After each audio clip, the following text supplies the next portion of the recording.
ಈ ಒಂದು ಹೋರಾಟದಲ್ಲಿ ಕೂತಿರ್ತಕ್ಕಂಥ ಎಲ್ಲ ಅಂಗನವಾಡಿಯ ಕಾರ್ಯಕರ್ತ ತಾಯಂದಿರೇ, ನಿಮಗೆ ಧನ್ಯವಾದಗಳು, ನಮಸ್ಕಾರ.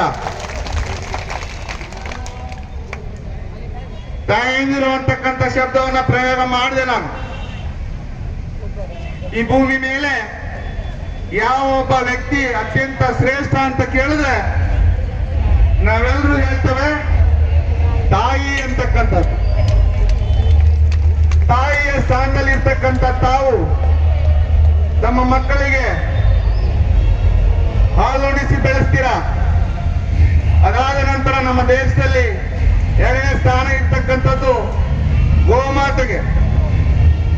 ತಾಯಿಯ ಹಾಲನ್ನ ಕುಡಿದ ನಂತರ ನಾವು ಬೆಳೀತಕ್ಕಂಥದ್ದು ಗೋವಿನ ಹಾಲನ್ನು ಕುಡಿದು, ಆ ನಂತರ ಮೂರನೇ ವ್ಯವಸ್ಥೆ ಯಾವ್ದಾದ್ರು ಇದ್ರೆ ನಮ್ಮ ಮಕ್ಕಳಿಗೆ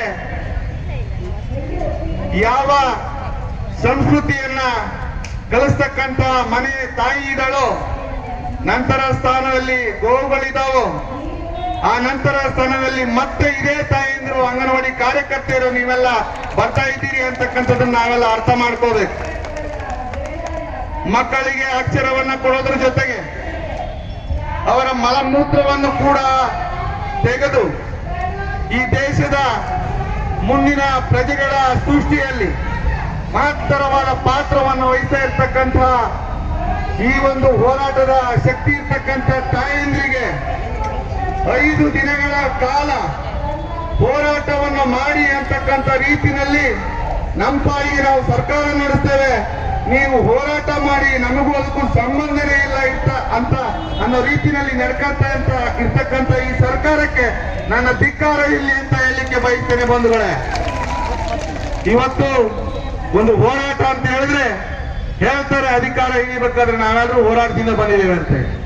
ಈ ತಾಯಿಯಂದಿರು 5 ದಿನದಿಂದ ಕೂತ್ರು ಕೂಡ ಇವತ್ತು ನಿಮಗೆ ಈ ಸರ್ಕಾರದ ಕಣ್ಣಿಗೆ ಕಾಣ್ತಾ ಇಲ್ಲ ಅಂತ ಹೇಳಿದ್ರೆ ಇದು ಎಷ್ಟು ಜಡ್ಡುಗಟ್ಟಿನ ಮೈಯಿನ ಸರ್ಕಾರ ಅಂತಕ್ಕಂಥದ್ದನ್ನ ನಾವೆಲ್ಲರೂ ಅರ್ಥ ಮಾಡ್ಕೋಬೇಕಾಗಿದೆ. ಬಂಧುಗಳೇ, ನೀವು ಕೇಳ್ತಾ ಇದ್ದೀರಾ ಕನಿಷ್ಠ ವೇತನ, ಆದ್ರೆ ಇವತ್ತು ಇತಿಹಾಸದ ಪುಸ್ತಕಗಳನ್ನ ಓದಿದಾಗ ನಾವೆಲ್ಲ ಜೀತ ಪದ್ಧತಿಯನ್ನ ಕೇಳ್ತಾ ಇದ್ವಿ. ಇವತ್ತು ಆ ಜೀತ ಪದ್ಧತಿ ವಿರುದ್ಧ ಹೋರಾಟ ಆಯ್ತು, ಸತಿ ಪದ್ಧತಿ ವಿರುದ್ಧ ಹೋರಾಟ ಆಯ್ತು, ಸಾಮಾಜಿಕವಾಗಿ ಕ್ರಾಂತಿಗಳಾದವು. ಅವೆಲ್ಲ ಹೋರಾಟಗಳ ನಡುವೇನು ಇವತ್ತು ನೀವೇನು ಲೈಸೆನ್ಸ್ ಅನ್ನ ಕೊಟ್ಟು ಜೀತ ಪದ್ಧತಿಯಲ್ಲಿ ಅತ್ಯಂತ ಕಡಿಮೆಗೆ ಈ ದೇಶದಲ್ಲಿ ಯಾರನ್ನಾರ ದುಡಿಸ್ಕೊಂತ ಇದ್ರೆ ಅದು ಅಂಗನವಾಡಿ ಕಾರ್ಯಕರ್ತರನ್ನ ದುಡಿಸ್ಕೊತಾ ಇದ್ದೀರಾ ನೀವು ಅಂತಕ್ಕಂಥವ್ರನ್ನ ಹೇಳಲಿಕ್ಕೆ ಬಯಸ್ತೇನೆ. ಬಂಧುಗಳೇ, ಇವತ್ತು ನಮ್ಮ ಈ ಒಂದು ಕನಿಷ್ಠ ವೇತನ ನೀವು ಕೊಡ್ತಾ ಇರ್ತಕ್ಕಂಥ ಗೌರವದಿಂದ ನಮ್ಮ ಸಂಸಾರಗಳು ನಡೆಸಲಿಕ್ಕೆ ಸಾಧ್ಯ ಇಲ್ಲ. ಇವತ್ತು ಯಾವ ಒಂದು ಹಳ್ಳಿಯ ಮೂಲೆಗಳಲ್ಲಿ, ಮದುವೆ ಹಳ್ಳಿಗಳಲ್ಲಿ ನಾವೆಲ್ಲ ವಾಸ ಇರ್ತಕ್ಕಂಥ ಜನರಿಗೆ 6ನೇ ಕ್ಲಾಸ್ವರೆಗೂ ನಮಗೆ ಶಾಲೆಯಲ್ಲಿ ಕಲ್ಸೋರು ಇರ್ಲಿಲ್ಲ ಸಾಹೇಬ್ರೆ. ಅಂಗನವಾಡಿಯ ಏನು ತೆರೆದಂತ ಸಂದರ್ಭದಲ್ಲಿ ಇವತ್ತು ನಮ್ಮ ಬಜರೆ ಹಳ್ಳಿಗಳಲ್ಲಿ, ಸಣ್ಣ ಪುಟ್ಟ ಗುಡ್ಡಗಾಡು ಪ್ರದೇಶಗಳಲ್ಲಿ 10 ಜನ 20 ಜನ ಮಕ್ಕಳಿದ್ರು ಕೂಡ ನೀವು ಅವ್ರನ್ನ ಕರೆತಂದು ವಿದ್ಯೆಯನ್ನು ಕೊಡ್ತಕ್ಕಂಥ ಪುಣ್ಯದ ಕೆಲಸವನ್ನ ನೀವೆಲ್ಲ ಮಾಡ್ತಾ ಇದ್ದೀರಿ. ಆ ಪುಣ್ಯದ ಕೆಲಸಕ್ಕೆ ನೀವು ಅವರನ್ನ ನಡೆಸ್ಕೊಳ್ತಾ ಇರ್ತಕ್ಕಂಥದ್ದು ಅತ್ಯಂತ ಅಕ್ಷಮ್ಯ ಅಪರಾಧ ಅಂತಕ್ಕಂಥದ್ದನ್ನ ಈ ಸಂದರ್ಭದಲ್ಲಿ ಹೇಳ್ತಾ ಇದ್ದೇನೆ. ಆ ರೀತಿಯಲ್ಲಿ ಇವತ್ತು ರಾಜಕೀಯ ವಿಷಯದಲ್ಲಿ ಸುಮಾರು ಜನ ಮಾತಾಡಿದ್ರು. ನಾವು ರಾಜಕಾರಣದ ವಿಷಯ ಮಾತಾಡಕ್ ಹೋಗೋದಿಲ್ಲ, ಅದು ಚುನಾವಣೆ ಬಂದಾಗ ಆಗ್ತದೆ. ಚುನಾವಣೆ ಇವತ್ತು ಯಾವ ಪಕ್ಷಕ್ಕೆ ಏನೇ ಬೈದ್ರು ನಾವು ಅಂಬೇಡ್ಕರ್ ಅವರ ಸಂವಿಧಾನದ ಅಡಿಯಲ್ಲೇ, ಪ್ರಜಾಪ್ರಭುತ್ವದ ವ್ಯವಸ್ಥೆ ಅಡಿನಲ್ಲೇ ನಾವೆಲ್ಲ ಕೆಲಸ ಮಾಡ್ತಾ ಇದ್ದೇವೆ. ನಾವು ಇವತ್ತು ಯಾರನ್ನ ನಾವು ಆರಿಸಿದ್ದೇವೋ ಆರಿಸುವಂತ ಸಂದರ್ಭದಲ್ಲಿ ಒಂದು ಸ್ವಲ್ಪ ಯೋಚನೆ ಮಾಡಿ ಆರಿಸ್ತಕ್ಕಂಥದ್ದು ಮುಂದಿನ ದಿನಗಳಲ್ಲಿ ಆಗ್ಬೇಕು. ಯಾರು ನಮ್ಮ ಪರವಾಗಿ ಧ್ವನಿ ಎತ್ತಾರೆ, ಯಾರು ನಮಗಾಗಿ ದುಡಿತಾರೆ, ಯಾರು ನಮ್ಮ ಕಷ್ಟವನ್ನ ಬೇಗ ಅರ್ಥ ಮಾಡ್ಕೊತಾರೆ, ಪರಿಹಾರ ಕೊಡಿಸ್ತಾರೆ ಅಂತಕ್ಕಂತಹ ವ್ಯಕ್ತಿಗಳನ್ನ ಆಯ್ಕೆ ಮಾಡ್ತಕ್ಕಂಥ ಕಾಲ ಬರಬೇಕು. ಆ ಕಾಲ ಬಂದಾಗ ನೀವೆಲ್ಲರೂ ಕೂಡ ನಾವೆಲ್ಲರೂ ಕೂಡ ಈ ರೀತಿಯಲ್ಲಿ ಬೀದಿನಲ್ಲಿ ನಿಂತು ಹೋರಾಟವನ್ನ ಮಾಡ್ತಕ್ಕಂಥ ಪ್ರಮೇಯ ಉದ್ಭವ ಆಗೋದಿಲ್ಲ ಅಂತಕ್ಕಂಥ ಮಾತನ್ನ ಈ ಸಂದರ್ಭದಲ್ಲಿ ಹೇಳ್ತೇನೆ. ಚುನಾವಣೆಗಳು ಬಂದಾಗ ಸಣ್ಣ ಆಮಿಷಕ್ಕೆ ಬಲಿಯಾಗಿ ನಮ್ಮ ಮತದಾನವನ್ನ, ನಮಗೆ ಅಂಬೇಡ್ಕರ್ ಅವರು ಕೊಟ್ಟಂತ ಸಂವಿಧಾನದ ಹಕ್ಕನ್ನ ನಾವಾಗಿ ಮಾರ್ಕೊಳ್ತಾ ಇದ್ದೇವೆ. ಆ ಮಾರಾಟದ ಪ್ರತಿಫಲ ಇವತ್ತು ನಾವೆಲ್ಲರೂ ಅನುಭವಿಸ್ತಾ ಇದ್ದೇವೆ ಅಂತಕ್ಕಂಥದ್ದು ಇವತ್ತು ಅಷ್ಟೇ ಸತ್ಯ.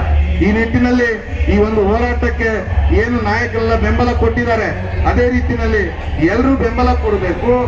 ವಿಧಾನಸೌಧ ಬಹಳ ಹತ್ರ ಇದೆ, ಮಂತ್ರಿಗಳು ಬರಬೇಕು, ಮುಖ್ಯಮಂತ್ರಿಗಳು ಬರಬೇಕು. ಈ ಬೇಡಿಕೆಗೆ ಸಕಾರಾತ್ಮಕವಾಗಿ ಸ್ಪಂದಿಸದೆ ಹೋದ್ರೆ ನಾವು ಅನಿರ್ದಿಷ್ಟಾವಧಿಯ ಹೋರಾಟವನ್ನ ಮುಂದುವರಿಸ್ತೇವೆ. ಆ ಮುಂದುವರೆದಂತ ಹೋರಾಟಕ್ಕೆ ನಾವೆಲ್ಲರೂ ಕೂಡ ಸಹಕಾರವನ್ನ ಕೊಡ್ತೇವೆ.